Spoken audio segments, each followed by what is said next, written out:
Hi, I decided to write this down first so that you could go ahead and write, and I'll save some video time. It's easier to edit that way. Okay, 3.9 lecture.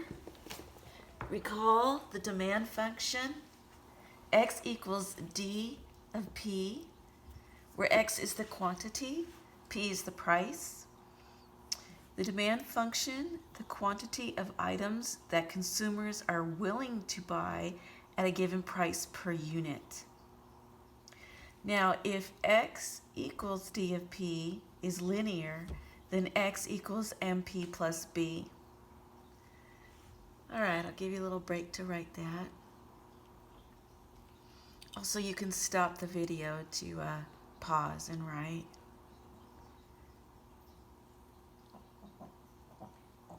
Okay, so let's go to an example.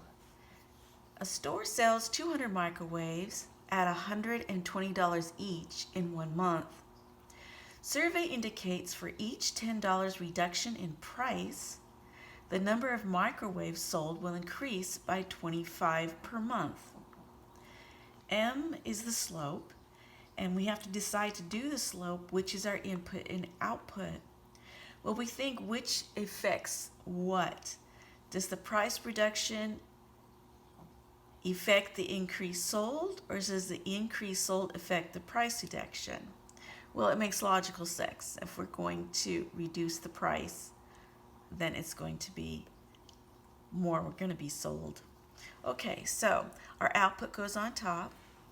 So our slope is our output, which is increase sold over our input, which is price reduction.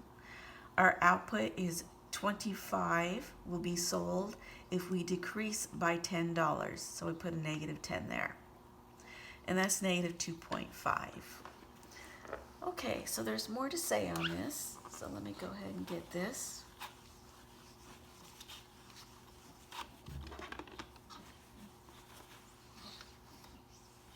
That noise that you're hearing is my dog cleaning himself. Okay, so negative 2.5, we found that to be the slope. Now that's the same thing as negative, I'm going to call it 2.5 over negative 1.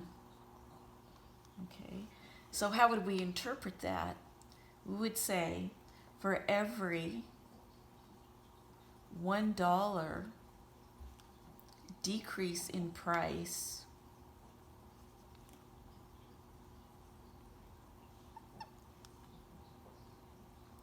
an additional 2.5 microwaves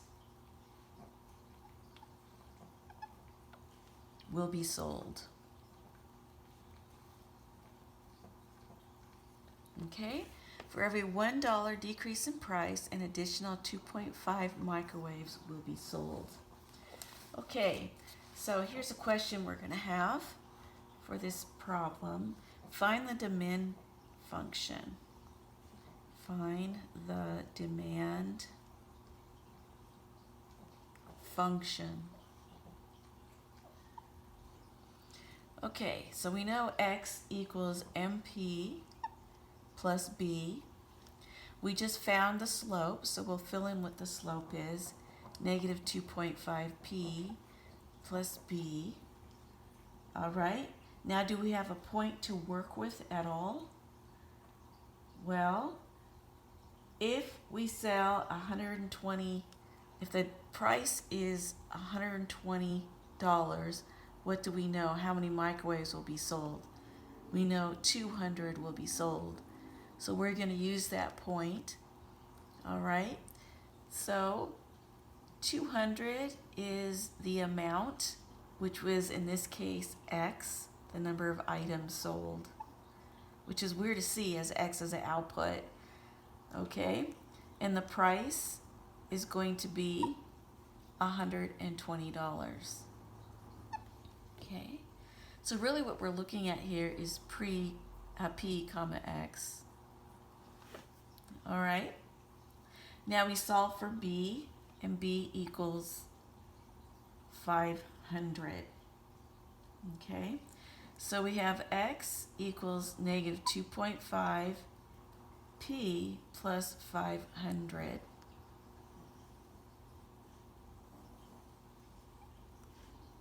Okay, another way of writing this is we can say the demand function of the price is negative 2.5p plus 500.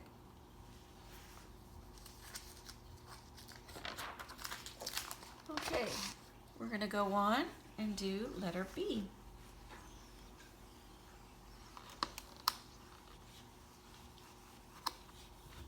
Okay, letter B. Find the revenue function.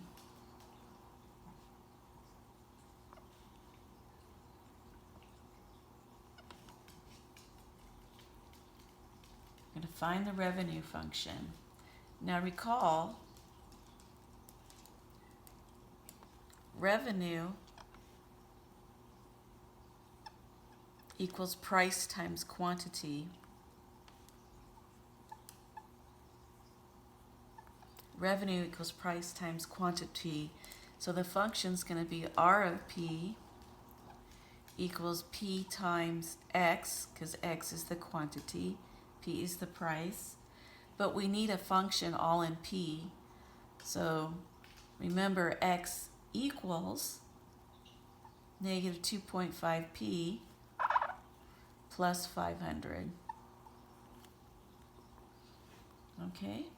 So R of P equals negative 2.5P squared minus 500P. So there's the revenue function. Okay. Letter C. Find the price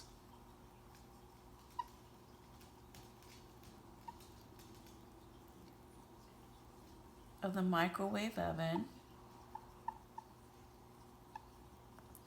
Find the price of the microwave oven the store should sell. Actually, should set to maximize its revenue. To maximize its revenue. Find the price of the microwave oven the store should set to maximize its revenue. So we're going to look at our P, our prime of P, and that's negative 5P plus 500. We're going to set that to 0. All right, so we solve for P, add 5P to both sides. Okay, and P equals 500 divided by 5, which is going to be 100.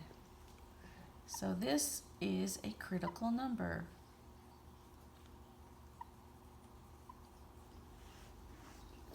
Okay. All right, let's keep going.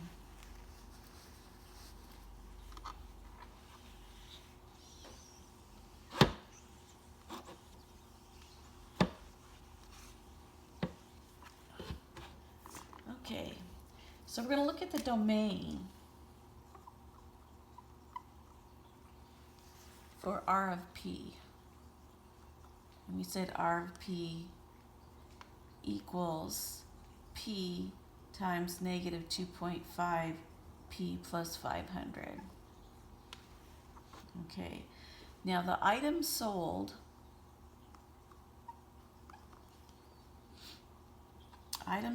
which is negative 2.5P plus 500, must be greater than or equal to 0.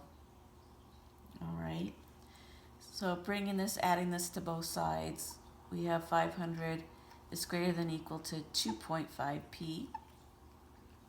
Now I'm just going to switch this around. 2.5P is less than 500.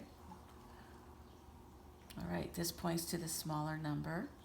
So it points to the smaller number. All right, P is less than or equal to 500 divided by 2.5. All right, so P is less than or equal to 200. All right, So for the domain,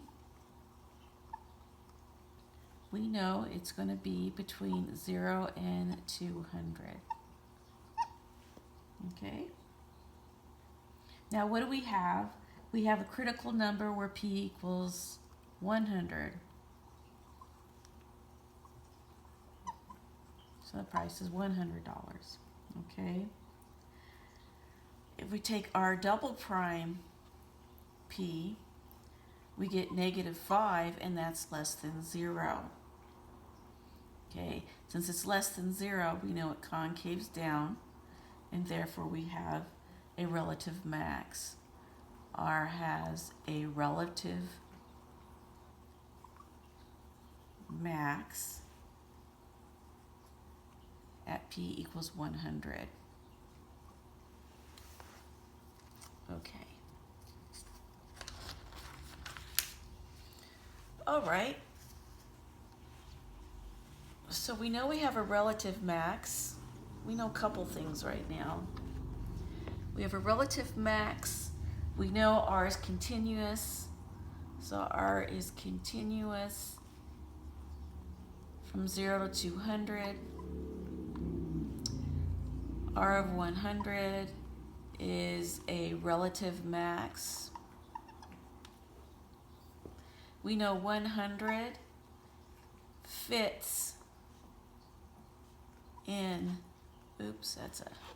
fits in here from 0 to 200. All right. So according to the theorem 2 on page 225, what do we know? We know R of 100 is an absolute max.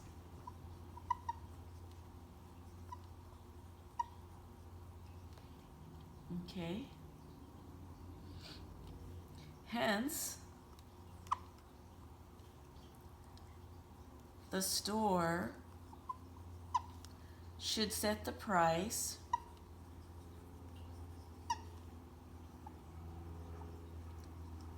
at $100 to maximize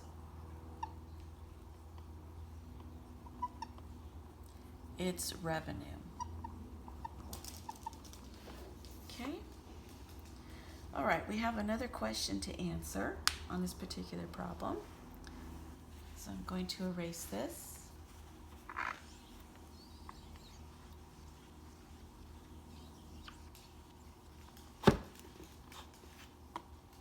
Okay, so here's the last question. If the price is $100, how many microwaves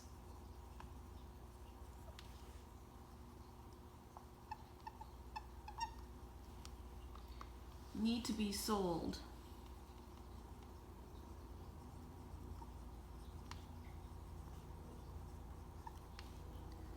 to maximize the revenue?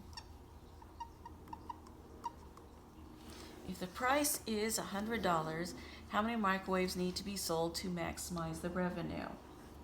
Well, X equals dP, which is negative 2.5P plus 500. D of 100 is negative 2.5 times 100 plus 500,